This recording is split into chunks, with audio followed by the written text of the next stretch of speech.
反俄不彻底就进行清算，美西方再次煽动颜色革命，审判格鲁吉亚有罪。观众朋友，大家好，我是付前少。在俄乌冲突持续的背景下，美西方策划了一个更加完美的战略，那就是让格鲁吉亚也与俄罗斯发生军事冲突，进而让俄军陷入两线作战的困难局面。然而，乌克兰和美国想在俄罗斯周边开辟第二战场的设想，在俄乌冲突爆发1年后也没有取得任何进展。格鲁吉亚总理加利巴什维利早在去年12月就拒绝了美国的要求。在格鲁吉亚看来，2008年的南奥塞梯战争是一次深刻的教训。格鲁吉亚人民不愿意再次成为西方的炮灰，不愿意彻底的反俄，这就给了西方一个充足的理由，推动在格鲁吉亚发起一场新的颜色革命。这2天，格鲁吉亚议会通过了外国人代理法，这个原本是西方国家普遍实行的一项法律，即要求在其境内的所有外国非政府组织进行登记。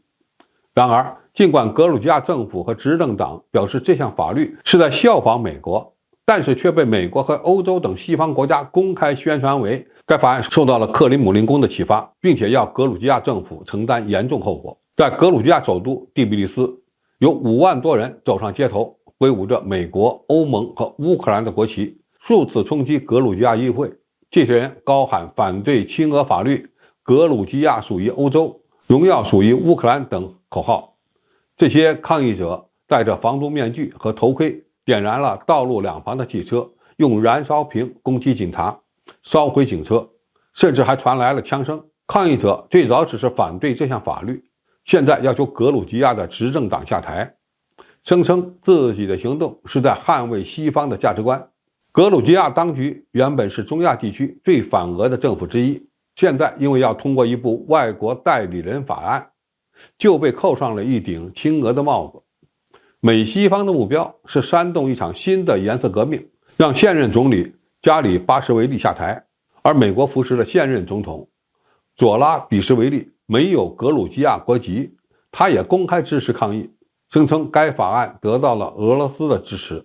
所以堡垒往往就是从内部被攻破的。而格鲁吉亚的亲美政客受西方舆论和非政府组织宣传的影响，想让格鲁吉亚变成第2个乌克兰。其实明眼人一看就能知道，这个法案让西方反感的真正理由是损害了他们干涉格鲁吉亚内政的权利，或者说斩断了西方继续扶持一个反俄国家的黑手。外国人代理法，也就是外国影响力透明度法，要求任何机构如果有20%以上的资金来自国外，就必须登记为外国代理人，否则就面临着罚款。这项法律原本是公正的，既可以打击俄罗斯在格鲁吉亚的渗透，同样也能打击到西方在格鲁吉亚的渗透。但是就目前的情况而言，俄罗斯恐怕没有多少精力在格鲁吉亚扶持一个亲俄政府，而西方国家需要的可不只是一个反俄不彻底的格鲁吉亚。可以看出来，反俄不彻底在西方眼中是格鲁吉亚现政府的原罪。美国和欧洲等国家将矛头指向格鲁吉亚总理，声称这项法律对格鲁吉亚民主来说是一个黑暗的日子，是非常糟糕的事儿，并扬言对镇压抗议活动的格鲁吉亚政府实施制裁。格鲁吉亚原本是想通过这部法律走向更加的独立自主，避免成为外国力量干涉下的傀儡。